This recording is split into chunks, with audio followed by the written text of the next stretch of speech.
সাম্প্রতিক সময়ে আন্তর্জাতিক ও আঞ্চলিক নিরাপত্তা পরিস্থিতি বিবেচনায় সতর্কতামূলক ব্যবস্থা হিসেবে দেশের জ্বালানি নিরাপত্তা নিশ্চিত করা এবং জাতীয় অর্থনীতির গুরুত্বপূর্ণ এই খাতকে সুরক্ষিত রাখতে বাংলাদেশের জলসীমায় অবস্থানরত সকল ধরনের এলএনজি, এলপিজি এবং পরিবহন জ্বালানি বহনকারী সকল জাহাজসমূহের নিরাপত্তা জোরদার করেছে বাংলাদেশ নৌবাহিনী।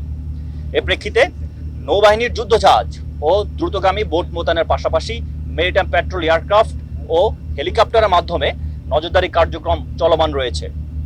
এছাড়াও চোরাচালান সহ যে কোনো ধরনের অবৈধ কর্মকাণ্ড প্রতিরোধে দ্রুত ব্যবস্থা গ্রহণের জন্য নৌবাহিনীর বিশেষ অপারেশন টিম প্রস্তুত রাখা হয়েছে। আমরা বন্দর কর্তৃপক্ষ, কোস্টগার্ড এবং অন্যান্য আইন শৃঙ্খলা বাহিনী সহ সংশ্লিষ্ট জানালি সংস্থাসমূহের সাথে সমন্বয় করে কাজ করে যাচ্ছি।